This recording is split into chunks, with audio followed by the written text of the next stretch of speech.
Finally मैं एक और ब्रांड न्यू सीरीज लेके आ चुका हूँ जिसकी स्टोरी बहुत ही ज्यादा तगड़ी है। और हाँ, मैं बाकी वीडियोस की तरह इस वीडियो की स्टार्टिंग में भी तुमको स्टोरी के बारे में बिल्कुल भी कोई आइडिया नहीं देने वाला। तुम बस देखो और एंजॉय करो। वीडियो की स्टार्ट होती है और कोई बंदा कह रहा होता है, हेल। अगर इस दुनिया में कहीं पे हेल है तो ये जगह होगी। और हम देखते हैं वो कोई बैटल ग्राउंड होता है जहाँ पे लोग मर रहे हैं, हर जगह पे तबाही मची है, हर जगह पे मौत का नंगा नाच हो रहा है। और इसी मौत के खेल के अंदर हम अपनी कहानी के मेन प्रोटैगनिस्ट को देखते हैं जो कि बहुत ज्यादा हाफ रहा होता है और वो पूरी तरह से शौक में होता है। और तभी हम देखते हैं कि उसके सामने उसको बचाने के लिए एक नाइट ने अपने आप को सेक्रीफाइस कर दिया होता है। और वो जो नाइट होता है वो हंसते हुए कहता है, योर हाइनेस बीरन। और उसके बाद वो जो नाइट होता है ना अपने एमसी के बाहों पे गिर जाता है। और उसको देख के जो अपना एमसी होता है वो कहता है की रही। लेकिन वो जो बंदा होता है वो कहता है, मेरे हाइनेस यही था जो कि मैं कर सकता हूँ, लेकिन अगर कोई चीज बच गई हो तो। और उसके इतना कहते जो अपना एमसी होता है वो कहता है कि की रही जल्दी से यहाँ से उठो, ऐसे तो मर नहीं सकते। लेकिन जो नाइट होता है ना वो अपने एमसी को एक तलवार देता है और कहता है, ये लीजिए आप अपनी तलवार को दोबारा उठाइए और प्लीज आप बिल्कुल भी मत रुकना। और इसी के साथ वो जो नाइट होता है ना वो मर जाता है। और इसको देख के जो अपना एमसी होता है ना वो तो थोड़ी देर के लिए पूरा शौक हो जाता है, वो कुछ कह ही नहीं पा रहा होता। और उसके बाद वो कहता है, नहीं की रही, मैं इन सबको ऐसे जाने नहीं दूंगा। और उसके बाद तो अपने स्वॉर्ड को उठाता है और बहुत जोर से चिल्लाता है। उसके बाद जो अपना एमसी होता है ना हमें अपनी लड़ाई की स्टोरी के बारे में बताने लगता है कि कायरिस एक ऐसा नेशन जिसको ड्रैगन्स और ह्यूमंस ने बनाया था। और कायरिस ने हमें वो ट्रेजर मांगा जो कि हमारे होमलैंड सेक्रेटिया पे था, और वो था दी एक्सेस ऑफ टाइम। लेकिन हमने उनका जो प्रपोजल है उसको मना कर दिया। और हम तभी देखते हैं अपना जो एमसी होता है ना बाबा से खड़ा होता है और सीधे दौड़ के जाता है और हर एक इंसान को गाजर मूली की तरह काट रहा होता है। कोई भी उसके सामने टिक नहीं पा रहा होता। और हम तभी देखते हैं कोई तो एक स्पेल कास्ट करता है और उसको अपना एमसी देख लेता है, लेकिन वो कुछ कर नहीं पाता। और वो जो स्पेल होता है ना उसकी वजह से अपने एमसी का जो हाथ होता है वो कट जाता है। और तभी हमारा एमसी हमें बताता है कि उस मना करने की वजह से इन सब की शुरुआत हुई। और उसके बाद हम अपने एमसी को देखते हैं जो कि अपना एक हाथ कटने के बाद भी अपनी जो स्वॉर्ड है उसको अपने दूसरे हाथ से पकड़ता है और वापस जा रहे किसी को गाजर मूली की तरह काटने बैठ जाता है। और इसके बाद हमें अपने एमसी के बारे में बताया जाता है। जो अपना एमसी है उसका नाम है बीरेन सेक्रेटिया और ये सेक्रेटिया का किंग होता है। और उसके बाद हम देखते हैं कि जो एनिमी टीम होती है ना वहाँ पे एक मेज होता है जो कि चिल्ला के कहता है, बस एक ही इंसान बचा हुआ है, जल्दी से कायरिस के ग्लोरी के लिए। और उसके बाद ना वो आसमान में बहुत ज्यादा स्पेल कास्ट करता है और हम देखते हैं कि देखते ही देखते वो जो स्पेल होते हैं ना उसके अंदर से मीटियोर्स नीचे आने लगते हैं। और इन सबको देख के जो अपना एमसी होता है ना वो खड़ा होता है और कहता है, मुझे पता था कि बहुत ज़्यादा देरी हो चुकी है, मैं फील कर सकता हूँ कि मेरी जो मौत है वो करीब आ रही है, लेकिन। और वो तभी याद करता है कि कैसे उसके नाइट ने कहा था कि बिल्कुल भी मत रुकना। और इसको याद करने के बाद वो कहता है, मैं किसी को भी इस तरह से पीछे छोड़ के नहीं जा सकता, मुझे कुछ भी करके इसको रोकना ही होगा। और उसके बाद जो अपना एमसी होता है ना अपनी तलवार को लेकर खड़ा हो जाता है उस मीटियोर के सामने और कहता है, मैं हूँ सेक्रेटिया का ब्लेड। और अपने स्वॉर्ड से उस मीटियोर को एक स्ट्राइक मारता है। इससे वो जो मीटियोर का हमला होता है ना वो खत्म हो जाता है। और तभी देखते हैं कि वहाँ पे ना बहुत ज्यादा पैर दिखाई देते हैं। और अपना एमसी जैसे ही दिखता है ना उसके सामने बहुत सारे मेजेस आ रहे होते हैं। इनको देख के जो अपना एमसी होता है वो कहता है, कायरिस के मेजिशियन कॉप्स वेलकेंस। और वो इंसान जिसने इन सब की शुरुआत की थी, कायरिस का पागल राजा प्लेंची, इन लोगों ने मिलके मेरे मदरलैंड को हेल बना दिया। और हम तभी देखते हैं वो जो वेलकेंस होते हैं ना उनके बीच से एक बंदा बाहर आता है और कहता है, तुमसे मिलकर खुशी हुई, मैं हूँ वेलकेंस का कमांडर आर्सेन। और वैसे तुम्हारा नाम क्या है? लेकिन जो अपना एमसी होता है वो कहता है, मैं ये सब चीजें भूल चुका हूँ और अब मैं बस एक ब्लेड हूँ जो कि मेरे किंग को सर्व करता है। और उसके बाद जो अपना एमसी होता है ना दौड़ते हुए जाता है उसके ऊपर हमला करने के लिए। और उसको देखते ही वो जो बंदा होता है ना वो एक स्माइल देता है और आसमान में ना अपने मैजिक से कुछ आइस क्रिस्टल को क्रिएट करता है और कहता है, मैं तुमको जरूर याद रखूंगा, किंग ऑफ सेक्रेटिया। और उसके बाद वो जो आइस क्रिस्टल होता है ना सीधे उसको अपने एमसी की तरफ मारता है जो कि सीधे जाके अपने एमसी को लग जाता है। और अपना जो एमसी होता है उसको ब्लॉक भी नहीं कर पाता और वो सीधे जाके नीचे गिर जाता है और उसकी जो हालत होती है बहुत ज्यादा खराब हो जाती है। और तभी हमारा एमसी हमें बताता है कि उस मोमेंट पे मैंने देखा अपनी पूरी की पूरी लाइफ, मेरा जो मदरलैंड है वो मेरे आंखों के सामने बर्बाद हो रहा है जिसको कि मैं इतना ज्यादा प्यार करता था। और उसके बाद से मेरे आंखों के सामने जितनी भी लाइट्स थी सारी की सारी गायब हो गई। और अपना एमसी ये सब बता ही रहा होता है कि तभी उसकी आंखें खुलती है और वो देखता है कि उसके सामने एक बटलर है और एक मेड है। और जो बटलर होता है वो कहता है, प्रिंस आपको अभी उठ जाना चाहिए क्योंकि जो प्रिंस प्लेंची है वो ऑलरेडी उठ के जा चुके हैं। प्लेंची का नाम सुनते ही जो अपना एमसी होता है पूरा शौक हो जाता है और कहता है कि क्या प्लेंची। और तभी वो अपने हाथ को देखता है और कहता है, मेरा हाथ ये तो कट गया था। और उसकी बातों को सुनकर जो बटलर होता है वो कहता है कि माफ करना मेरे हाइनेस, लेकिन अब आखिरकार इतनी ज्यादा हॉरिबल चीजें क्यों कह रहे हैं। और अपने एमसी को इस तरह की हरकतें करते हुए देख के वहाँ के जितने भी मेट्स होते हैं ना वो भी अपने आप में बातचीत करने लगते हैं कि क्या हमारे जो हाइनेस है उन्होंने कोई नाइटमेयर देखा या ऐसा ही कुछ। और तभी जो अपना बटलर भी होता है ना वो भी अपने एमसी से कहता है कि योर हाइनेस क्या आप ठीक है? लेकिन जो अपना एमसी होता है वो सोचा होता है मेरा नाम मुझसे बिलोंग करता है, जिसको कि मैं इस दुनिया में सबसे ज्यादा हेट करता हूँ। मेरा हाथ वापस से रिपेयर हो चुका है। वो अटेंडेंट जिनको कि मैंने आज तक कभी नहीं देखा, और वो सारी मेमोरीज जो कि मेरी नहीं है, वो सारे के सारे मेरे ब्रेन में किसी फिल्म की तरह चल रही है। उसके बाद जो अपना एमसी होता है ना अपने बटलर से पूछता है मैं कौन हूँ, और ये सुनने के बाद जो बटलर होता है ना पूरा शौक हो जाता है और कहता है कि क्या आखिरकार आप ये कैसा सवाल पूछ रहे हैं, आप है कैलियन रियान कायरिस कायरिस के थर्ड प्रिंस। और ये सुनते ही जो अपना एमसी होता है वो सोचा होता है ये मेरा सबसे ज्यादा हॉरिफिक नाइटमेयर है। और कायरिस का नाम सुनते ही उसका जो हाथ होता है ना वो कांपने लगता है और उसको वो सारी यादें आने लगती है जहाँ पे वो अपने लोगों को अपने सामने मरता हुआ देख रहा था। और वो सोचा होता है वो सारे लोग आखिरकार क्या हुआ। और उसके बाद जो अपना एमसी होता है ना घबराते हुए अपने बटलर से पूछता है जल्दी से मुझे बताओ कि आज का डेट क्या है। और जो अपना बटलर होता है वो कहता है कि आज का डेट आज तो 28 अप्रैल है। तभी जो अपना एमसी होता है वो कहता है कि मुझे ये साल बताओ। और उसकी बातों को सुन के जो अपना बटलर होता है वो कहता है कि ये साल 522 है। प्रिंस क्या कुछ गलत हुआ है? लेकिन हम देखते हैं अपने जो एमसी है ना उसको तो पसीना आ रहा होता है और वो सोचा होता है नहीं ऐसा नहीं हो सकता, ये तो लास्ट वॉर के पहले का टाइम है। वो लड़ाई जो कि एक्सेस ऑफ टाइम की वजह से स्टार्ट हुआ था। के बाद हमें एक्सेस ऑफ टाइम के बारे में बताया जाता है। एक बार की बात है, एक स्ट्रेंज ऑब्जेक्ट जो कि पोजेस करता था टाइम को पीछे लेने की पावर, और सडनली सेक्रेटिया के जो रॉयल पैलेस है वहाँ पे अपीयर हो गया। और ये जो बात थी वो बहुत ही ज्यादा जल्दी पूरी दुनिया में स्प्रेड हो गई।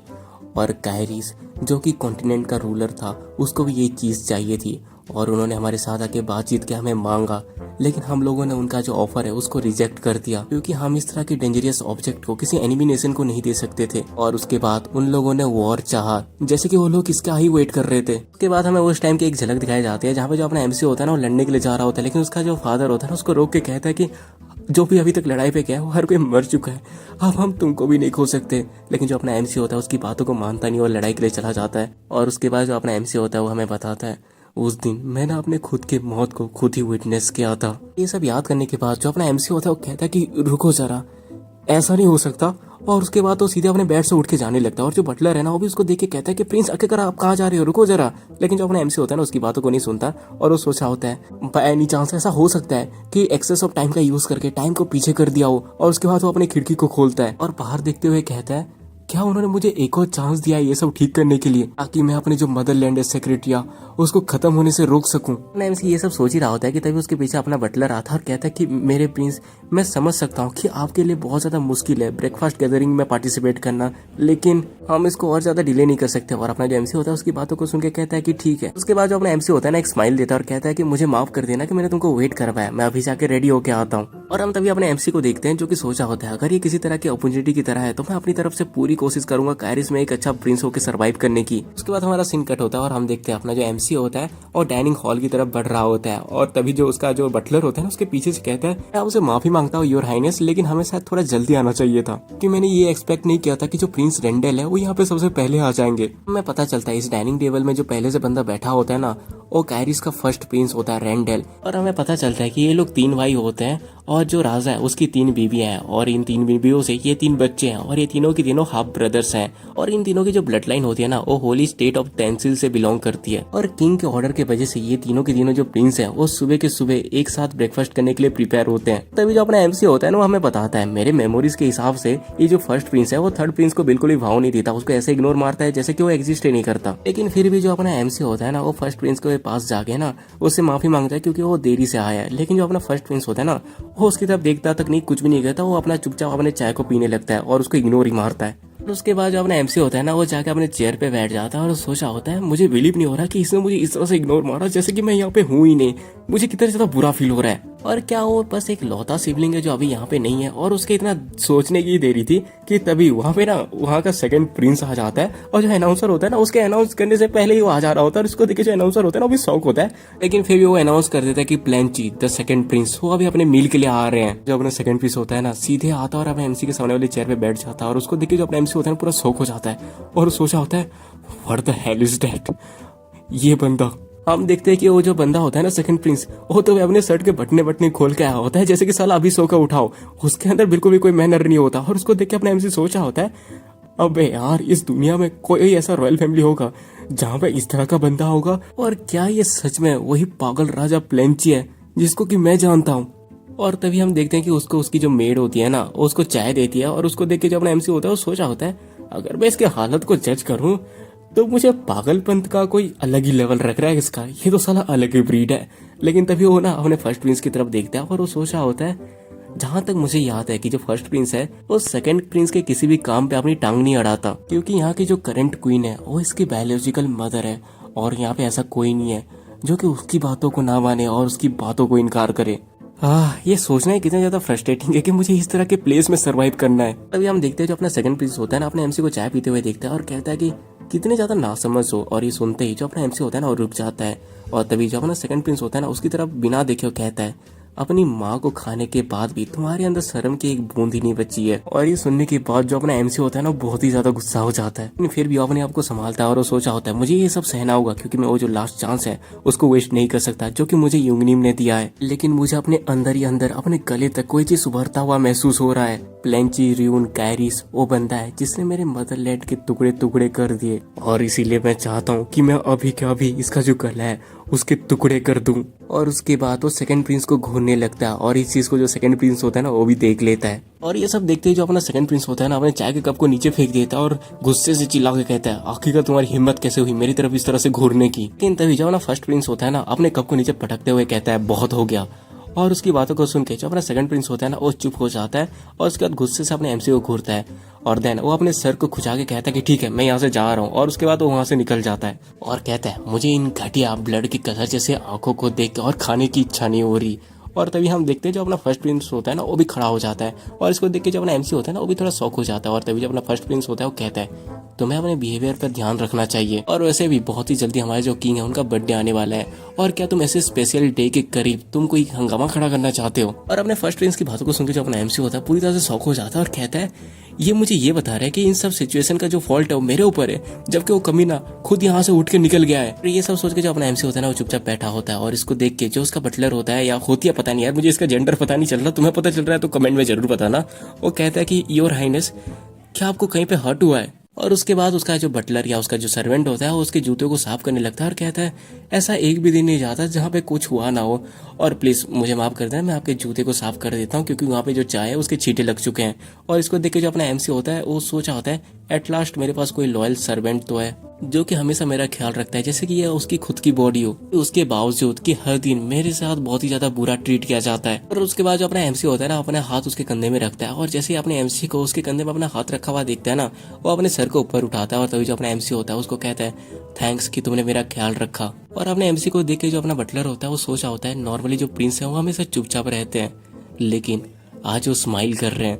कायरिस की पहली क्वीन ड्रैगन सिस्पेनियन जिनके जो बाल थे वो अंधेरे रात के आसमान की तरह थे और उसकी जो आंखें थी वो सीक्रेट फ्लेम की तरह थी। सेलियन रैन जो कि लौते प्रिंस हैं जिनको विरासत में उनकी एक खूबी मिली थी। जो अपना एमसी है ना उसके लिए पावर्स किसी तरस खाने से ज्यादा कुछ नहीं थी इसलिए वो हमेशा अपनी ये जो आंखें उनको छुपाता था। और क्योंकि जो अपना सेकंड प्रिंस है वो इन आंखों को हेट करता था इसलिए वो अपने एमसी के साथ इस तरह का बिहेव करता था। और ये सब याद करके जो अपना एमसी होता है वो सोचा होता है ये सब याद करके मुझे वो बहुत ज्यादा अजीब लग रहा है क्योंकि मैं ऐसा फील कर रहा हूँ कि जैसे मैं किसी के मेमोरी के अंदर झांक रहा हूँ। लेकिन वो बंदा हमेशा अपनी लाल आंखों को छुपाता था क्योंकि वो अपने सेकंड प्रिंस जैसे लोगों से डरता था।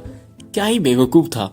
और अपने एमसी को इस तरह से सोचता हुआ देख के जो अपना बटलर होता है वो अपने एमसी से पूछता है क्या हुआ प्रिंस क्या आपको कुछ करना है। लेकिन जो अपना एमसी होता है उसको मना करते हुए कहता है कि नहीं अभी कुछ नहीं करना फिलहाल के लिए तो हम वापस चलते हैं। तभी जो अपना बटलर होता है पूछता है योर हाइनेस आज सुबह से आप बहुत ज्यादा अजीब एक्टिंग कर रहे हैं क्या आपने कल रात को कोई नाइट वाला नोवेल पढ़ा था। लेकिन जो अपना एमसी होता है वो कहता है कि नहीं बिल्कुल भी नहीं। और उसके बाद हमें थर्ड प्रिंस के बारे में बताया जाता है कि जो थर्ड प्रिंस है वो बहुत सारी चीजों से डरता है क्योंकि उसका सपोर्ट करने वाला कोई भी नहीं है और यहाँ तक कि वो ऐसा एक कमजोर इंसान है जिसके पास खुद को प्रोटेक्ट करने तक की पावर नहीं है। यही थर्ड प्रिंस की करंट सिचुएशन है। अभी हम अपने एमसी को देखते हैं जो कि चलते चलते रुक जाता है और अचानक से अपने बटलर से पूछता है वैसे क्या तुम मुझे बता सकते हो कि आखिरकार मेरी एज कितनी है। और ये सुनते जो बटलर होता है वो थोड़ा कंफ्यूज हो जाता है और कहता है कि वैसे मेरे प्रिंस आप 4 महीने के बाद 15 साल के हो जाओगे। और ये सुनते ही जो अपना एमसी होता है ना वो पूरा परेशान हो जाता है क्योंकि जो थर्ड प्रिंस है उसको मरवा दिया गया था कि उसने जो रानी सेलिस है उसको पॉइजन देने की कोशिश की थी लेकिन वो फेल हो गया था और पनिशमेंट के डर से उसने अपने आप को लटका दिया था। लेकिन ये तो वो बात है जो कि पब्लिक को बताई गई थी लेकिन फिर भी किसी ने इसको सच नहीं माना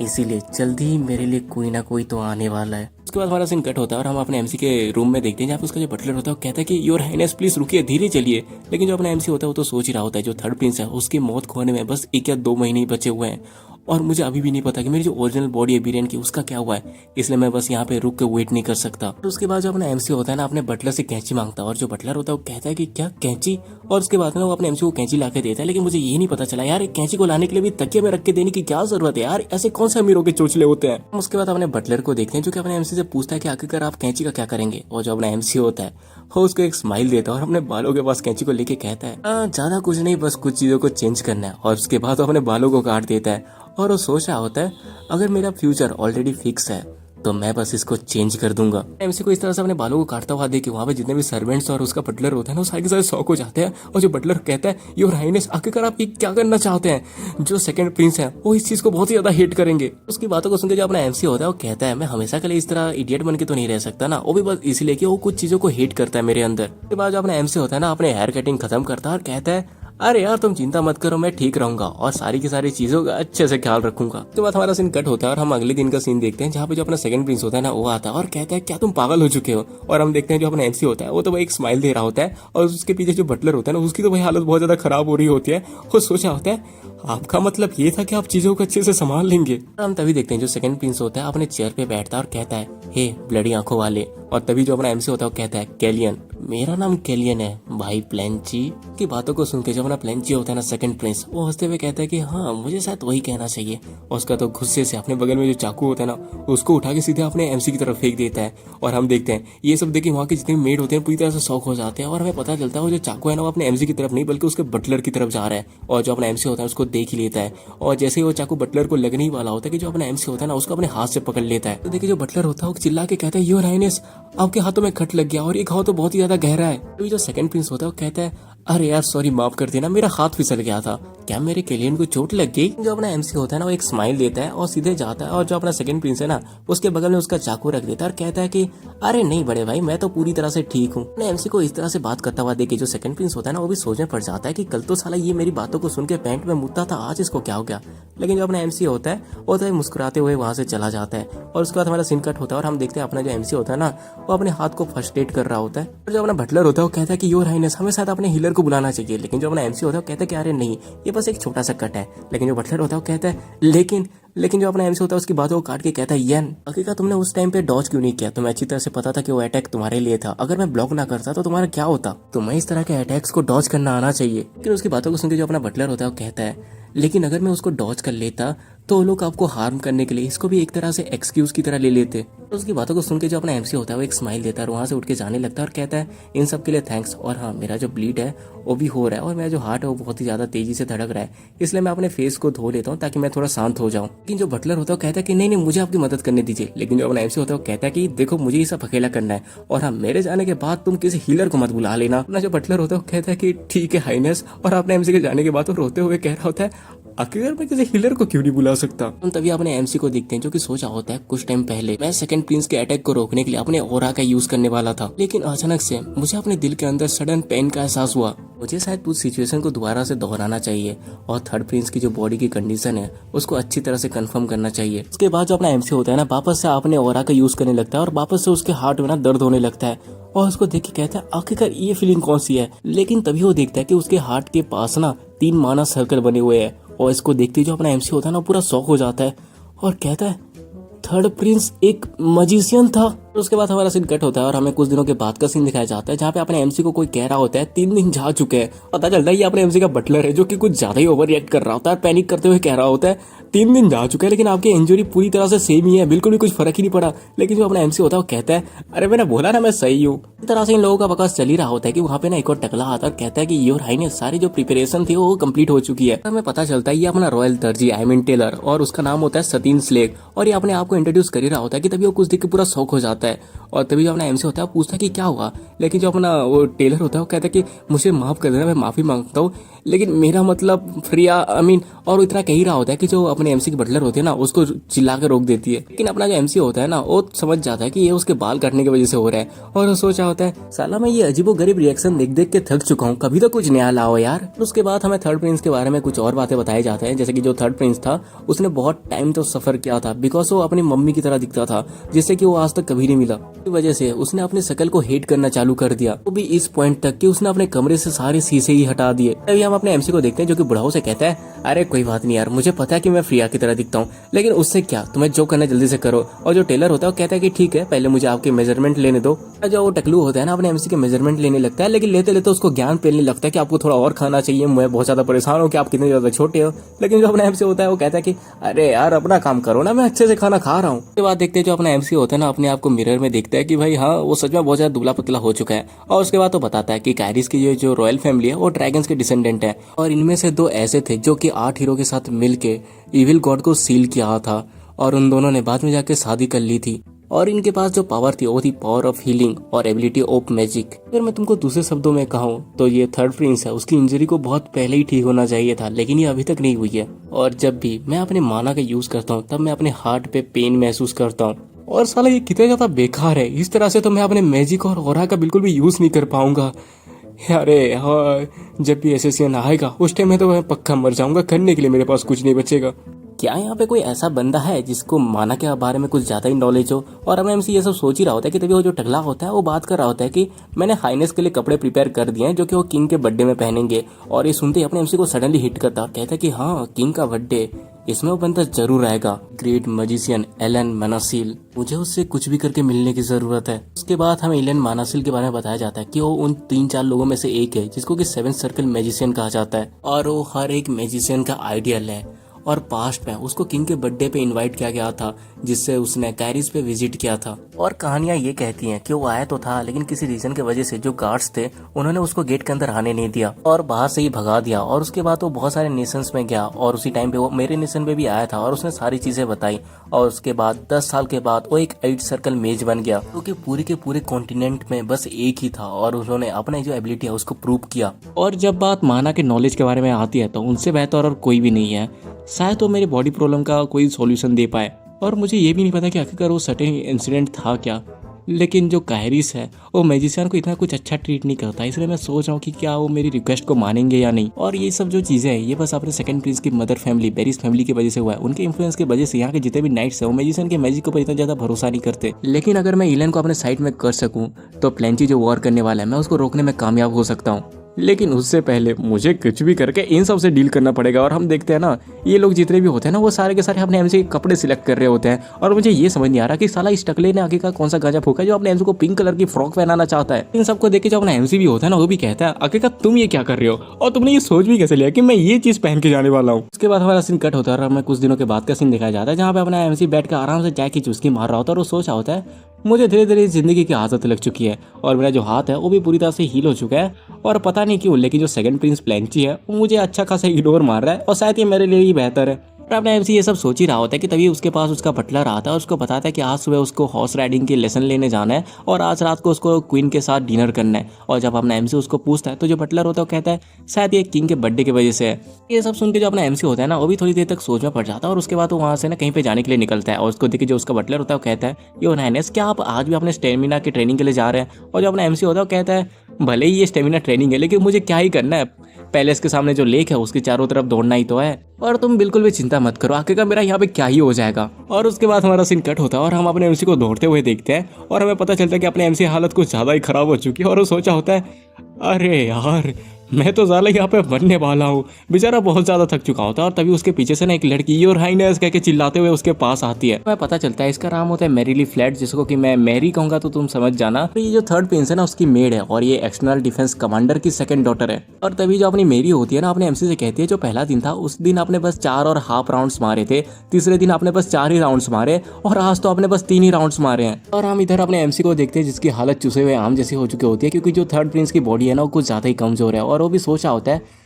हाँ मैं एक्सरसाइज तो कर रहा हूँ, लेकिन मेरी जो स्टेमिना है वो बहुत ही ज़्यादा कम हो रही है, मेरे बॉडी में कुछ तो प्रॉब्लम है। एमसी ये सब सोच ही रहा होता है कि तभी उसके पास मैरी आती है और कहती है अगर ये आपके लिए बहुत ही ज़्यादा मुश्किल है तो आप क्या सोचते हैं हम हीलर को बुला ले। लेकिन जो अपना एमसी होता है मैरी को मना कर देता है, और वो सोच रहा होता है अगर मैंने हीलर को बुलाया तो मेरा जो ये मानव सर्किल है वो एक्सपोज हो जाएगा, और इवन जो येन है उसको भी नहीं पता कि जो थर्ड प्रिंस है वो एक मैजिशियन है, और अगर मैंने कोई भी लापरवाही की तो मेरे जान पे खतरा आ सकता है। उसके बाद वो अपने मैरी से कहता है मेरी स्टेमिना गिर रही है यार, आखिर इसमें हीलर का क्या काम है। और जो मैरी होती है कहती है लेकिन फिर भी योर हाइनेस। लेकिन जो अपना एमसी होता है ना उसको हंसते हुए कहता है अरे यार कोई ज़रूरत नहीं है, मैं पूरी तरह से ठीक हूँ बोला ना, जैसे टाइम गुजरेगा मैं पूरी तरह से ठीक हो जाऊंगा। और अपना एमसी ये सब कह ही रहा होता है कि तब वो सुनाई देता है कि कोई किसी को ऑर्डर दे रहा है। ये सुनते ही जो अपने एमसी और मैरी होते हैं ना वो लोग पीछे पलटते हैं और पीछे पलटते हुए कहते हैं ऐसा लग रहा है कि जो नाइट्स हैं उन्होंने ऑलरेडी ट्रेनिंग करना चालू कर दी है।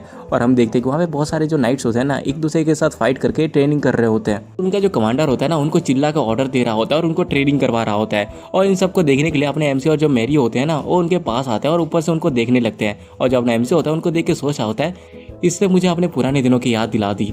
ये सब सोच ही रहा होता है कि तभी जो अपनी मैरी होती है वो कहती है योर हाइनेस ये पेबल नाइट के कॉप्स का ट्रेनिंग ग्रुप है। और ये सुनने के बाद जो अपना एमसी होता है वो कहता है कि हाँ मुझे ये अच्छी तरह से पता है, मैं तो बस इसको इसलिए देख रहा हूँ क्योंकि मुझे ये थोड़ा इंटरेस्टिंग लग रहा है। और ये सुनने के बाद जो मैरी होती है वो पूरी तरह से शौक हो जाती है और कहते हैं कि आप वो भी इसे देख रहे हैं जिसका कि स्वॉर्ड के साथ कोई नाता ही नहीं है। लेकिन जो अपना एमसी होता है वो कहता है मुझे तो बस अभी अभी इंटरेस्ट है इसलिए मैं देख रहा हूँ। और तभी जो मैरी होती है वो कहती है योर हाइनेस क्या आपको ये नहीं पता कि जो पेबल नाइट कॉप्स है वो कैसी जगह है। ये दोनों इस तरह से बात कर ही रहे होते हैं कि हम देखते हैं कि उनको दूर से इनका जो कमांडर होता है ना वो देख लेता है। और उसके बाद हमारा जो सीन है वो वापस से अपने एमसी के पास आता है जो कि अपने मैरी से कह रहा होता है अरे हाँ मुझे ये अच्छी तरह से पता है कि ये रॉयल नाइट कॉप्स हैं। अगर मैं अच्छे से बताऊं तो ये बेरिस फैमिली के कॉप्स हैं जो कि किंग के पावर को कंट्रोल पे रखते हैं। और ये लोग इस तरह से बात कर ही रहे होते हैं कि तभी उनको कोई चिल्ला के कहता है वहाँ पे कौन है। और जैसे ही अपनी जो मैरी उसको देखती है ना वो पूरी शौक हो जाती है और हमें पता चलता है ये उनका कमांडर होता है जिसका नाम है पेबेल। वो पेबेल होता है ना अपने एमसी से कहता है अगर तुम लोगों को यहाँ पे कोई काम नहीं है तो जल्दी से यहाँ से निकल जाओ क्योंकि तुम्हारी ये जो नजरें हैं वो यहाँ के नाइट्स को परेशान कर रही हैं और वो अच्छे से प्रैक्टिस नहीं कर पा रहे। और ये सुनते ही जो अपनी मैरी होती है उसको चिल्ला के कहती है तुम यहाँ पे थर्ड प्रिंस से बात कर रहे हो, रिस्पेक्ट दिखाओ। लेकिन उसकी बातों को सुनने के बाद जो अपना पेबेल होता है वो तो पूरा चिल रहता है और कहता है अच्छा तो तुम थर्ड प्रिंस कैलियन हो, लेकिन मैंने तो सोचा था कि तुम कोई छोटे से कचरे हो जो कि हमारे ऊपर नजर रख रहा है। और ये सब सुनने के बाद भी जो अपना एमसी होता है ना कोई रिएक्शन नहीं देता और भोंदू की तरह खड़ा होता है जैसे कि सामने वाले ने उसको कुछ कहा ही नहीं है। और उसके बाद जो अपना एमसी होता है ना वो गुस्से से अपने दांतों को चबा देता है। और तभी जो अपनी मैरी भी होती है ना वो भी कमांडर को डांटने लगती है कि वो अपने एमसी से किस तरह से बात कर रहा है। लेकिन जो अपना कमांडर होता है कहता है कि अरे यार तुम इतना ज्यादा सेंसिटिव क्यों हो रही हो, देखो जरा प्रिंस को देखो वो इसमें इतना ज्यादा सेंसिटिव। लेकिन वो इतना जैसे ही कहता है ना और जो देखता है उसको देख के उसकी पूरी तरह से फट जाती है, वो पूरा घबराने लगता है। और हम देखते हैं जो अपना एमसी होता है ना पूरा गुस्से से उसी की तरफ भी घूर रहा होता है। इसको देख के जो अपना पेबेल होता है कहता है कि ये क्या है। और तभी ना उसको पुराने टाइम की बात याद आती है जब भी अपना जो कमांडर होता है ना वो आता है और प्रिंस से कुछ भी बोलता था ना, जब अपना थर्ड प्रिंस होता है ना उसको डरते हुए रिप्लाई देता था। लेकिन अभी उसके सामने जो थर्ड प्रिंस है वो पूरे जोश के साथ खड़ा है, उसके आंखों में कोई डर ही नहीं दिख रहा होता। और इसको देखो सोच रहा होता है आखिरकार ये इनका ये नया फॉर्म कैसा। और हम देखते हैं कि उसकी परछाई तक उसको बहुत ही ज्यादा डेडली लग रही होती है। और तभी जो अपना एमसी होता है कहता है कमांडर पेबेल मैं तुमसे कुछ पूछना चाहता हूँ, आखिरकार तुम्हारी ड्यूटीज क्या है। और ये सुनते ही जो है ना पेबेल होता है ना उसके तो पसीने आने लगते हैं। और तभी हम देखते हैं कि उसके पीछे से ना दो सोल्जर्स आते हैं और कहते हैं कि कमांडर क्या यहाँ पे कुछ हुआ है। और वो दोनों जो होते हैं ना वो जैसे अपने एमसी को देखते हैं वो भी धीरे से ना उसके बारे में बात करने लगते हैं कि ये तो थर्ड प्रिंस है, आखिरकार ये यहाँ पे क्या कर रहा है, कितना ज्यादा नॉनसेंस है। और इनकी बातों को सुन के जो अपना कमांडर पेबेल होता है ना वो भी सोचा होता है अरे हाँ ये तो सही है, ये तो बस एक थर्ड प्रिंस है, वो थर्ड प्रिंस जिसको कि नाइट भी भाव नहीं देते। और उसके बाद पता नहीं उसके अंदर कहाँ से हिम्मत आ जाती है और वो अपने एमसी से कहता है जैसे कि तुम देख ही सकते हो हम लोग यहाँ पे अपने ट्रेनिंग के बीच में है इसलिए मैं तुमको अभी आंसर नहीं दे सकता, लेकिन प्लीज आप जाके अपना टास्क कंप्लीट करो। और तभी अपनी जो मैरी होती है ना वो भी कहती है योर हाइनेस और उसको बुलाने की कोशिश करती है। लेकिन जो अपना एमसी होता है वो फिर से कहता है कमांडर मैंने तुमसे एक सवाल पूछा, जल्दी से बताओ कि तुम्हारी ड्यूटीज क्या हैं। अपने एमसी की इस बातों पे अपनी जो मैरी होती है ना वो भी शौक हो जाती है। और हम देखते हैं जो अपना कमांडर होता है ना वो घबराने लगता है। और उसके बाद वो कहता है हमारा काम है रॉयल फैमिली की जो फोर्सेस है उसको ताकतवर बनाना और रॉयल फैमिली और उसके किंगडम को प्रोटेक्ट करना। तो उसकी बातों को सुनने के बाद जो अपना एमसी होता है ना अपने बगल वाले पेड़ की टहनी को पकड़ता है और कहता है सही कहा, पावर और प्रोटेक्ट, लेकिन तुम तो इन दोनों चीज में ही फेलियर हो। और उसके बाद वो उस डहनी को तोड़ देता है। और इसको देख के वहाँ पे जो नाइट्स होते हैं ना वो भी शौक हो जाते हैं। और जो अपना पेबेल होता है ना वो भी गुस्सा हो जाता है और कहता है आखिरकार तुम किसके बारे में बात कर रही हो। लेकिन जो अपना एमसी होता है वो कहता है तुमने पहले कहा ना कि तुम ताकत बढ़ा रहे हो रॉयल फैमिली का, लेकिन तब से मैं जो ऑब्जर्व कर रहा था उससे मुझे यही पता चला कि तुम्हारी जो ट्रेनिंग है वो पूरी तरह से गड़बड़ है। इतना कहते ही जो अपना एमसी होता है ना सीधा अपनी जगह से जंप मारता है और वो इतनी तेजी से करता है ना कोई देख भी नहीं पा रहा होता। और तभी हम देखते हैं कि जो अपना एमसी होता है ना सिर्फ पेबेल के पीछे आता है उसके ऊपर अटैक करने के लिए। और इसको अपना जो पेबेल होता है वो देख लेता है और वो सोच आता है अगर मैं इसको ब्लॉक करने में फेल हो गया तो मैं यहाँ पे मर जाऊंगा। उसके बाद जो अपना पेबेल होता है ना वो अपने स्वॉर्ड को बाहर निकालता है और अपने एमसी का जो अटैक होता है ना उसको ब्लॉक कर देता है। लेकिन उसकी प्रेशर इतनी ज्यादा हो रही होती है कि जो अपना पेबेल होता है ना वो संभाल नहीं पा रहा होता है और सोचा होता है ये बस एक लकड़ी का टुकड़ा है, लेकिन फिर भी। और हम तभी अपने एमसी को देखते हैं जो कि एक स्माइल देता है और उसके बाद अपनी जो लकड़ी होता है ना उसको छोड़ देता है। और जैसे ही छोड़ता है ना, उसके छोड़ने के साथ साथ जो पेबल की स्वॉर्ड होते हैं ना वो भी उसके हाथ से सीधे छूट जाती है और दूर जाके गिर जाती है। और उसके बाद जो अपना एमसी होता है ना वो स्टाइल के साथ कहता है, मैं ये बिलीव नहीं कर पा रहा कि तुम मेरे जैसे किसी इंसान से जिसने कि आज तक कभी स्वॉर्ड पकड़ा भी नहीं उसके मूवमेंट को प्रिडिक्ट भी नहीं कर पाओगे। मैं बहुत ही ज्यादा डिसअपॉइंट हुआ हूँ। और हाँ, और दूसरी बात ये, और हम तभी अपने पेबल को देखते हैं जिसके के हाथ कांप रहे होता है और वो पसीने से भीग चुका होता है और वो सोचा होता है हकीकत ये क्या था, इतना ज्यादा मर्डरर इंटेंट। वेल ये सब सोच ही रहा होता है कि तभी जो अपना एमसी होता है ना वो अपने हाथ को दिखाता है जहाँ पे थोड़ा बहुत घाव हो चुका होता है और वो कहता है, किंगडम के रॉयल फैमिली का प्रोटेक्टर जो कि रॉयल फैमिली के एक मेंबर के साथ बिना किसी मैनर की बात करता है और उसके सामने अपने स्वॉर्ड को पकड़ता है और उसको हर्ट कर देता है, क्या मैं अगर इसको देशद्रोह मानूं तब क्या होगा। और ये सुनते ही जो अपना पेबल होता है ना उसकी पूरी तरह से फट जाती है, वो पूरा घबराने लगता है और वो सोचा होता है क्या ये वही थर्ड प्रिंस है जिसको कि मैं पहले जानता था। और ये सोचते ही जो अपना पेबल होता है ना सीधा अपने एमसी के घुटनों पे गिर जाता है और भीख मांगने लगता है, कहता है कि मुझे माफ कर दीजिए थर्ड प्रिंस, मैं बस सोच नहीं पा रहा था और मेरा कोई ऐसा इंटेंशन नहीं था देशद्रोह करने का, इसलिए प्लीज आप मुझे माफ कर दीजिए। लेकिन हम देखते हैं जो अपना पेबल होता है वो अपने एमसी के सामने इस तरह से गिड़गिड़ा तो रहा होता है, लेकिन वो अंदर से सोच आता है इस तरह का यूजलेस प्रिंस के सामने मुझे ये सब करना पड़ रहा है, ये मुझे इतना ज्यादा बेइज्जत कर रहा है, मैं इस बेइज्जती को कभी भी नहीं भूलूंगा। और उसके बाद हमारा सीन कट होता है और हम अपने एमसी के बटलर को देखते हैं जो कि ये कह रहा होता है, आखिरकार ऐसा कौन होता है जो कि स्टेमिना ट्रेनिंग के लिए करने जा रहा होता है और अपने साथ आते हुए एक घोड़ा भी लेके आ जाता है। और हम देखते हैं कि अपना जो एमसी होता है ना वो अपने साथ एक घोड़ा लेके आ चुका होता है और वो हंस रहा होता है। और उसके बाद वो वहां से जाने लगता है और कहता है, अच्छा ये घोड़ा वो तो मुझे रास्ते में मिल गया तो मैं उसको उठा के ले आया। और ये सुनते ही जो अपना बटलर होता है ना वो कहता है, रुकिए रुकिए आप कहाँ जा रहे हैं, आखिरकार आपको ये घोड़ा मिला कैसे। और तभी जो अपना एमसी होता है ना उसे बताता है कि कैसे उसने सब कुछ सेटल कर लिया था और वो रिटर्न आ ही रहा था कि तभी वो देखता है कि कोई घोड़ा ना बेकाबू हो रहा है। और उसके बारे में जैसे वो एक नाइट से पूछता है तो जो नाइट होता है ना उसे बताता है कि ये जो घोड़ा है इसको प्रिंस प्लेंची जो कि सेकंड प्रिंस है इसको काबू करने में वो फेल हो गया था, क्योंकि ये जो घोड़ा है ये बहुत ही ज्यादा जंगली और बहुत ही ज्यादा गुस्से वाला है। और ये देखने के बाद जो अपना एमसी होता है वो भी थोड़ा एक स्माइल करता है और कहता है कि अच्छा ये घोड़ा, और अपना एमसी वहीं से उठा के ले आता है इसको। और ये सुनने के बाद जो बटलर होता है ना पूरी तरह से शॉक हो जाता है और कहता है कि आप प्रिंस प्लेंची का घोड़ा उठा के ले आए, क्या ये सही है। और जो अपना एमसी होता है कहता है उसने कहा था कि कोई भी इसको यूज कर सकता है इसलिए मैं लेके आ गया। और जो उसके साथ जो मैरी होती है ना उसको धीरे से कहता है कि जो ट्रेनिंग ग्राउंड में जो हुआ था ना उसके बारे में तुम सीक्रेट ही रखना, इसको पता नहीं लगना चाहिए। और तभी जो अपना बटलर होता है ना वो चिल्ला के कहता है, लेकिन रुकिए अगर उन्होंने इसके बारे में ढूंढ लिया तो। लेकिन जो अपना एमसी होता है कहता है, अरे मैंने तुमको कहा ना कुछ नहीं होगा, अगर कुछ हो भी जाता है तो। और इतना वो कह ही रहा होता है ना कि तभी उसके दिल में वापस से दर्द होना चालू हो जाता है। इसको देख के जो अपनी मैरी और वो बटलर होते हैं ना दोनों के दोनों घबरा जाते हैं। और जो अपना एमसी होता है वो सोच ही रहा होता है, जैसा कि मैंने सोचा था मैंने इसके बॉडी को कुछ ज्यादा ही पुश कर लिया। और हम तभी देखते हैं जो मैरी और बटलर होते हैं ना वो दोनों के दोनों अपने एमसी की चिंता करने लगते हैं और उससे पूछते हैं कि कैसे हो गया क्या हो गया। और अपना जो एमसी होता है उनको कह ही रहा होता है कि भाई मैं ठीक हूँ, कुछ नहीं हुआ, जरा बस ये फिक्र मत करो। और हम तभी देखते हैं कि उनकी बातों को ना कोई छुप के सुन रहा होता है और वो बंदा बाद में वहां से चला जाता है। और उसके बाद हमारा सीन कट होता है और हम दो बंदों की बातों को सुनते हैं जहाँ पे जो चेयर में बैठा हुआ बंदा होता है वो कहता है, अच्छा तो ऐसी बात है, तो उसने ये सब कहा था, कितना ज्यादा इंटरेस्टिंग है। मैंने सुना था कि पैर रखने पर कीड़े भी छटपटाते हैं, कितना बढ़िया है ना। बाद उसने हाथ में जो फूल पकड़ा होता है ना उसको तोड़ के फेंक देता है और कहता है कि उसके जैसा कीड़ा चाह कर भी अपनी जो ओरिजिन है उसको चेंज नहीं कर सकता, और अगर मैं उसको ऐसे ही कुचल के मार डालूं तो इसमें बिल्कुल ही मजा नहीं होगा, इसलिए फिलहाल के लिए उसको बस देखते हैं। और उसके बाद हमारा सीन कट होता है और हम देखते हैं अपना जो एमसी होता है किसी को देख के अजीब सी शक्ल बना रहा होता है। हमें पता चलता है कि अपने भाइयों के साथ ना डाइनिंग टेबल पे बैठा है और वो सोचा होता है, साला मैं इस एटमोस्फेयर में कभी भी यहाँ पे फिट नहीं हो सकता, साला कोई किसी से बात ही नहीं कर रहे, जैसे कि साला मुंह पे जुबान ही नहीं बच्ची। उसके बाद वो ना सेकंड प्रिंस प्लेंची को देखता है और वो सोच होता है, अगर इस कमीने का स्टेमिना हासिता जैसा कम क्यों लग रहा है, क्या ये सोचा है कि जो क्वीन है और विस्काउंट प्रेसन है उन लोगों के लेट आने की गलती मेरी है, साला इसकी हरकतें अभी भी बच्चों जैसी है। और अपने एमसी ये सब सोच ही रहा होता है कि तभी वहाँ पे ना हम किसी कदमों को देखते हैं और वहाँ पे ना बहुत ज्यादा सेंट भी फैल जाते हैं। और इसको देख के जो अपना एमसी होता है वो कहता है ये सेंट, और वो एक खतरनाक सी स्माइल देता है और सोच रहा होता है वो फाइनली यहाँ पे आ चुकी है इस किंगडम के पीछे की असली पावर, और ये है सेलिस ब्रीजन द सेकंड क्वीन ऑफ कैरिस। और अभी कैरिस की एक करंट क्वीन भी है, क्योंकि जो पहली क्वीन थी वो इलनेस से मर गई और उसके पास उनकी जो पोजीशन है वो इन्होंने ले लिया। और अपनी जो ब्रीजन फैमिली है उसकी पावर से इन्होंने यहाँ की जो नाइट कॉप्स है उसको भी अपने कंट्रोल पे ले लिया। मेजोरिटी ऑफ जो नोबल्स थे उन्होंने भी ब्रीजन फैमिली को इसमें सपोर्ट किया था और इसके वजह से हर दिन सेलिस की जो पावर थी वो बढ़ती रही। और इसके वजह से जो पावरलेस थर्ड प्रिंस कैलियन था वो एक ऐसा इंसान बन गया जिसके ऊपर हर नाइट तक हंसता था। उसके बाद हमारा सीन वापस अपने क्वीन की तरफ शिफ्ट होता है जिसके पीछे उसका भाई आ रहा होता है और उसे बता रहा होता है कि अगर कमांडर पेबल के साथ उनको कैसे डील करना है। और जो क्वीन होती है वो कहती है, मुझे फ्यूचर में कभी भी ऐसी छोटी छोटी चीजों को ना डिटेल में मत बताया करो, क्योंकि मेरे पास कुछ ऐसी भी चीजें हैं जिनको मुझे निपटना है। और वो ये सब कह के ना अपने एमसी को घूर रही थी। मतलब तुम समझ रहे हो ना आखिरकार वो किसकी बातें कर रही है। और हम देखते हैं कि अपना जो एमसी होता है ना वो सीधे क्वीन के सामने ही बैठा होता है। और तभी जब अपनी क्वीन होती है वो अपने एमसी को बुला के कहती है, कैलियन तुम रिसेंटली कुछ ज्यादा ही ग्रो हो चुके हो। और इसकी बातों को सुन के जो अपना एमसी होता है ना वो एक खतरनाक सी स्माइल देता है और वो सोचा होता है ये रिएक्शन मैंने एक्सपेक्ट किया ही था।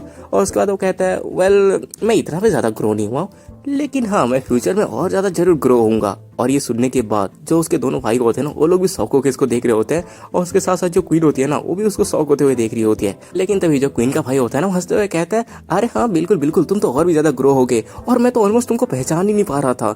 और आज तुम्हारे फेस को देख के ना बहुत ज्यादा अच्छा लग रहा है, तुम्हें शायद अपने बाल को पहले ही काट लेना चाहिए था। और इसका जो नाम होता है वो होता है डिस्काउंट रेनन ब्रेसन। और ये मार्कस ब्रेसन का सेकंड सन होता है। बहुत ही अजीब गरीब नाम है। तुम इसको क्वीन का भाई कह लूंगा तो तुम समझ जाना, नहीं तो इसको यार कोई अच्छा सा नाम तुम मुझे सजेस्ट कर सकते हो कमेंट के अंदर। और उसके बाद हम देखते हैं जो अपना क्वीन का भाई होता है कहता है, और हाँ जबकि तुम अपने ग्रोथ पीरियड पे हो तो तुम और भी ज्यादा लंबे ग्रो हो गए। और उसके इस सारी बातों को सुन के जो अपनी क्वीन होती है वो इरिटेट हो जाता है और नीचे अपने पंखे को पीट के कहती है ब्रदर।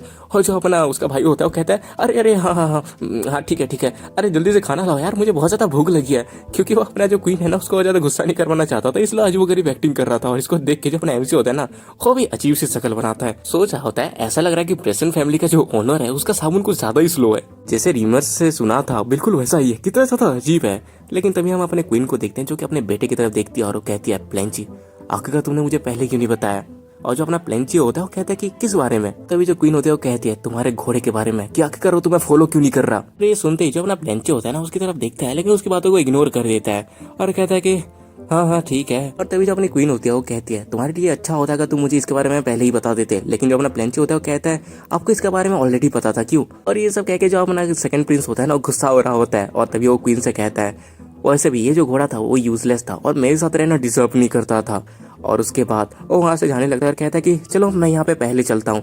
और ये सब सुनने के बाद जो अपनी क्वीन होती है ना वो भी गुस्सा हो जाती है। उसके बाद हमारा सीन यहीं पे कट होता है और हमें 3 हफ्तों के बाद का सीन दिखाया जाता है जहाँ पे जो किंगडम है ना वहाँ पे भाई मौज मस्ती चल रही होती है क्योंकि जो किंग का बर्थडे है ना वो आ चुका होता है। और वहाँ पे किंग के लिए जो प्रेजेंट्स आ रहे होते हैं ना उसको लोग देख के बात कर रहे होते हैं कि यार इस बार का बर्थडे बहुत ज्यादा तगड़ा होने वाला है। क्या होती है ना वो भी बात कर रही होती है कि जो प्रिंस होंगे ना वो अपने मूवमेंट के लिए अच्छा खासा प्रिपेयर हो रहे होंगे, हम उनको देखने का वेट नहीं कर सकते, हम कितने नर्वस भी है। और यहाँ पे हम अगले सीन में अपने एमसी को देखते हैं जिसको उसका जो टेलर होता है ना वो कुछ नाप बाप ले रहा होता है। और उसको लेने के बाद जो अपना टेलर होता है ना उसके आंखों में आंसू आ जाता है और अपने एमसी की तरफ देखते हुए कहता है मेरे प्रिंस क्या आप कुछ खा भी रहे हैं। लेकिन वो जो देखते हैं ना उससे वो पूरा शौक हो जाता है और वो चिल्ला के कहता है योर हाइनेस। और हम देखते हैं जो अपना एमसी होता है ना उसके नाक से ना ब्लीड हो रही होती है। और इसको देखने के बाद वहाँ पे जितने भी लोग होते हैं ना सारे अपने एमसी के पास दौड़ के आने लगते हैं। और जो उसका बटलर होता है ना वो कहता है कि जाके कोई कपड़ा लेके होता है कि वो अपने एमसी का जो नाक का ब्लड है ना उसको बंद कर सके। तभी जो अपना एमसी होता है वो हंसते हुए कहता है अरे नहीं ये बस इसलिए हो रहा है क्योंकि मैं अच्छे से सोया नहीं था और देखो ये ऑलरेडी स्टॉप हो चुका है ओके। लेकिन जो अपना बटलर होता है ना वो कहता है कि नहीं ये मेन प्रॉब्लम नहीं है। तो तभी जो अपना टेलर होता है वो कहता है योर हाइनेस मुझे कहना तो नहीं चाहिए लेकिन बात बस इतनी सी नहीं है बल्कि आपने अपना जो वजन है ना वो भी बहुत ज्यादा कम हो चुका है। आप पहले से और भी ज्यादा दुबले पतले हो चुके हो क्योंकि 3 हफ्ते पहले आप इतने भी ज्यादा दुबले पतले नहीं थे। ये बात सुनने के बाद जो अपना एमसी होता है ना वो भी शौक हो जाता है लेकिन फिर भी वो उनसे हंस के कहता है क्या मैं सच में थोड़ा पतला हो चुका हूँ। लगता है कि मैं इस बार कुछ ज्यादा ही एक्सरसाइज कर रहा हूँ इसलिए मैं थोड़ा पतला हो जा रहा हूँ। लेकिन वो सोच रहा होता है हालांकि मैं बहुत ज्यादा एक्सरसाइज कर रहा हूँ लेकिन दिन ब दिन मेरा जो स्टेमिना है वो बढ़ने की बजाय मेरी हालत और भी ज्यादा बदतर हो रही है।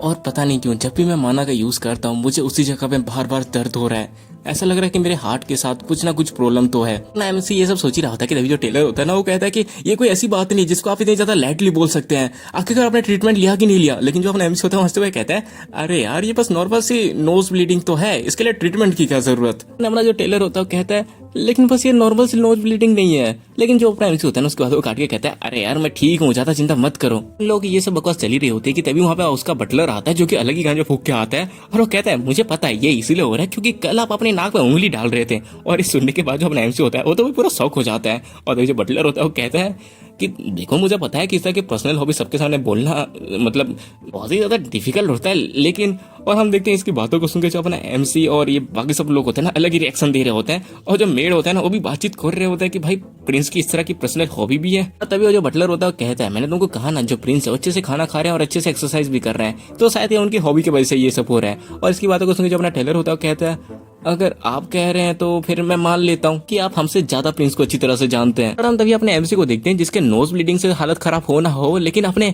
बटलर की बातों से उसकी हालत जरूर खराब हो चुकी होती है। और तभी अपना जो एमसी होता है वो सोच रहा होता है, साला कभी ना मैंने उसको अपने बॉडी कंडीशन के बारे में बताया था कि आखिरकार कैसे मैं अगर अपने माना की यूज करूंगा तो मेरे हार्ट में पेन होता है, और साला इसमें ये मेरे और ज्यादा मजे ले रहा है। लेकिन चलो कोई बात नहीं, इसके वजह से आखिरकार मैं इस सिचुएशन से बाहर तो आ गया। और अपना एमसी ये सब सोच ही रहा होता है कि तभी जो टेलर होता है वो कहता है, अभी तो मुझे कपड़ों को बनाने में बहुत ज्यादा टाइम लगेगा। लेकिन जो अपना बटलर होता है वो कहता है, नहीं इसमें कोई भी इशू नहीं है, क्योंकि प्रिंस को इससे भी पहले और भी बहुत कुछ काम करना है, तो तुम आराम से कर सकते हो। और ये सुनते ही जो अपना टेलर होता है खुश हो जाता है और कहता है ये तो अच्छी बात है, और वहां से निकल जाता है। तभी जो अपना बटलर होता है अपने एमसी के कानों में कहता है, आज वो दिन नहीं है ना जिसके बारे में आपने कहा था कि मैंने सही कहा ना। और हम तभी अपने एमसी को देखते हैं जो कि सोच रहा होता है, इसी तरह से मेरी जो हेल्थ की कंडीशन है वो गिरती रहेगी तो धीरे धीरे करके सबको पता चल जाएगा, इसीलिए उस रात से पहले मुझे किसी भी कीमत पर एलन से मिलना ही पड़ेगा। तो उसके बाद अपना सीन कट होता है और अपना जो एमसी होता है वो अपने पापा से मिलने के लिए जाता है। लेकिन तभी उसको रास्ते में ना उसके बाप का बटलर रोक के कहता है, कुछ अर्जेंट काम आ जाने की वजह से जो किंग है वो सारे प्रिंस के साथ खाना खा नहीं सकते, इसीलिए उन्होंने डिसाइड किया कि वो हर किसी से एक एक करके मिलेंगे।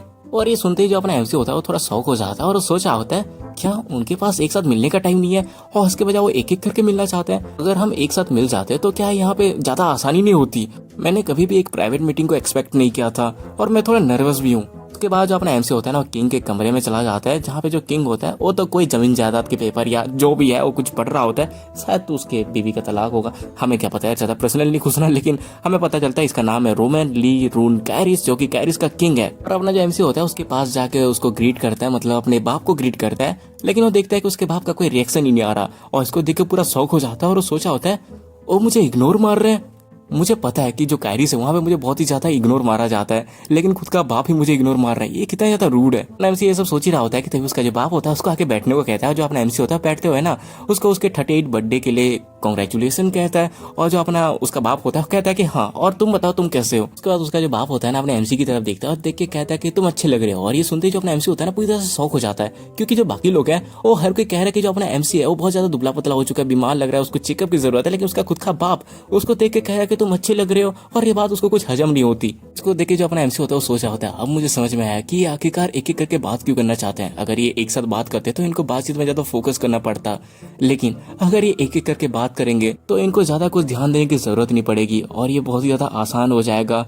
एक तरह से इनको बर्थडे के लिए विश करना भी बस बर्बाद ही है। मैंने जितना सोचा था ये फैमिली उससे ज्यादा बर्बाद है। एक ऐसा बाप जिसको अपने बेटों की कोई फर्क ही नहीं पड़ी, पहला प्रिंस जिसको किसी चीज से कोई फर्क नहीं पड़ता, दूसरा प्रिंस जो कि दिमाग से पैदल है वो किसी की बात नहीं मानता, और आखिर में इन सब की लीडर जो है क्वीन, जिसके पास इतना ज्यादा पावर है कि वो किंग की भी बेइज्जती कर सकती है। और इन सब में से कोई एक ऐसा है जो कि मुझे मारना चाहता है। आप जल्दी से बताओ तुम में से वो है कौन। और उसके बाद हमारा सीन कट होता है और हम देखते हैं अपना जो एमसी होता है वो अपने पब्लिक से हाय हेलो कर रहा होता है। और जो पब्लिक होते हैं ना वो बात कर रही होते हैं कैसे कि जो अपना थर्ड प्रिंस है उसका लुक अभी और भी ज्यादा क्लियर दिख रहा है, क्योंकि उसने बाल बाल कटवा लिया यार, सेक्सी वेक्सी लग रहा है अभी। और जो अपना सेकंड प्रिंस प्लेंची है वो तो साला अलग ही नस्ल है, वो हमेशा की तरह गंजड़ी ही लग रहा है। और इन दोनों को देख के लोग ऐसे ही बात कर रहे होते हैं कि कोई ऐसा होता है जो कि कभी चेंज नहीं होता, तो कोई ऐसा होता है जो कि पूरी तरह से चेंज हो जाता है। हर कोई बस थर्ड प्रिंस केलियन के बारे में बात कर रहा होता है। और तभी वहाँ पे अपने थर्ड प्रिंस की एंट्री की अनाउंसमेंट होती है और उसको देखती हर कोई पूरा शौक हो जाता है। और हर कोई यही सोचा होता है कि वो जो अफवाह थी वो सच थी। लाल आंखें और काले बाल, प्रिंस पूरी तरह से सिस्पोनियन को रिजेंबल करते हैं। उसने अपने जो बाल है उसको भी काट के रखा है, जो कि पहले उसकी शक्ल को ढक देता था।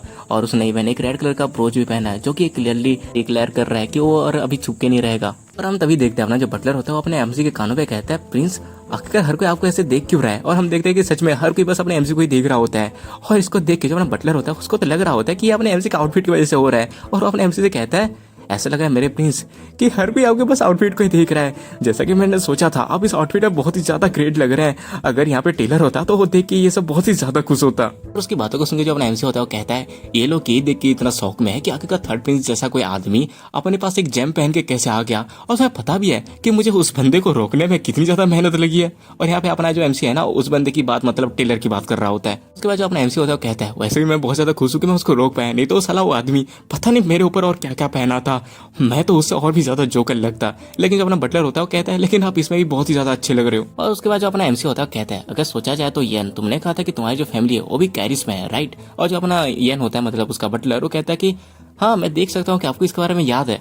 मेरी जो छोटी बहन है और मेरे जो पापा हैं वही दोनों बस मेरे होम टाउन में रिटर्न चले गए थे, जबकि मेरी जो बाकी फैमिली थी वो कैरिस में ही रहती है। और तभी जो अपना एमसी होता है वो पूछता है, अच्छा ऐसी बात है तो क्या वो रॉयल पैलेस में आएंगे? और जो अपना उसका बटलर होता है वो कहता है कि हाँ वो आ सकते हैं अगर उनको इन्विटेशन रिसीव हुआ होगा तो। लेकिन वो अचानक से अपना टॉपिक चेंज कर देता है और कहता है, बाय द वे प्रिंस, आखिर मुझे गार्डन पे रेवेन को कब खड़ा रखना है? और उसकी इस हरकत को देख के जो अपना एमसी होता है वो भी सोचा होता है, ऐसा लग रहा है कि वो मुझे आंसर नहीं देना चाहता बिल्कुल भी। शायद कुछ चीजें ऐसी होंगी जो वो मुझे कहना नहीं चाहता होगा। उसके बाद जो अपना एमसी होता है वो अपने बटलर से कहता है, फिलहाल के लिए तो हम सही टाइम का वेट करेंगे, इसलिए तुम बस देखती रहो। और वैसे भी कोई ऐसा है जिसको कि मैं यहाँ पे मिलना चाहता हूँ। और ये सुनते ही जो अपना बटलर होता है वो पता नहीं कौन सी गंदी गंदी बातें सोचने लगता है और कहता है कि कोई ऐसा जिसे आप मिलना चाहते हो। अपना एमसी होता है उसकी बातों को इग्नोर मार के कहता है, क्या तुम्हें पता है कि जो बॉलरूम होता है उसको सिग्निफाइड हॉल क्यों कहा जाता है? और जो अपना बटलर होता है कहता है कि हाँ मुझे अच्छी तरह से पता है। यहाँ के पहले पैट्रियार्क और जो 2 वे वॉर हुआ था उनमें से 8 हीरो में से एक ड्यूक क्यूट्रोस होन सिग्निफाइड के सरनेम की वजह से रखा गया है। कायरिस के बस एक ही ड्यूक फैमिली सिग्निफाइड, इनके पास इतना ज्यादा पावर होने के बाद भी और रॉयल फैमिली के पास 500 सालों तक लॉयल रहे, वो भी बस एक सिंगल माइंड सेट के साथ। और उन्होंने कमिटमेंट कर रखी थी कि वो जो सिस्पोनियन की टेरिटरी है ना उसको डिफेंड करेंगे। और हम तभी अपने एमसी को देखते हैं जो कि सोचा होता है, जब मैं बीरेन था तब मैं इस स्टोरी को सुन के बहुत ही ज्यादा इंप्रेस होता था। और अपना एमसी ये सब सोच ही रहा होता है कि तभी उसका जो बटलर होता है कहता है, प्रिंस कहीं आप जिस पर्सन से मिलना चाहते हैं वो बाय एनी चांस? और तभी जो अपना एमसी होता है वो कहता है कि हाँ तुम सही कह रहे हो, जिस पर्सन से मैं मिलना चाहता हूँ। और इतना कह ही रहा होता है कि तभी वहाँ पे कोई ना जोर जोर से हंसता है। और वो दोनों जैसे नीचे देखते हैं वहाँ पे कोई बंदा होता है जो कि वाइन पीते हुए जोर से हंस रहा होता है और कहता है कि सिगफ्राइड्स की समर की रातें बहुत ही ज्यादा क्लासिक होती है। और हम तभी अपने बटलर को देखते हैं जो कि नीचे देख के कहता है, आखिरकार वहाँ पे हो क्या रहा है? हमें पता चलता है उस बंदे का नाम है ड्यूक सिल्वन हान सिग्निफाइड। को देख के जो अपना एमसी होता है वो सोचा होता है, बहुत ही लंबे टाइम से चली आती हुई लॉयलिटी वाली फैमिली, पूरा उसी टाइप का पर्सन जो कि मुझे पसंद है। चलो फिर चेक करते हैं कि आखिरकार तुम कितने शार्प हो। और वो अपना जो मान है ना उसको फैलाने लगता है। और जैसे फैलाता है ना, और जो बंदा होता है ना उसको महसूस कर लेता है और सीधे पीछे पलट के देखता है। और वो देखता है कि अपना एमसी उसके बटलर के साथ ऊपर खड़ा है। और इसको देख के जो अपना एमसी भी होता है ना वो भी सोचा होता है, जैसा कि मैंने एक्सपेक्ट किया था, उसने मुझे जल्दी ही ढूंढ लिया।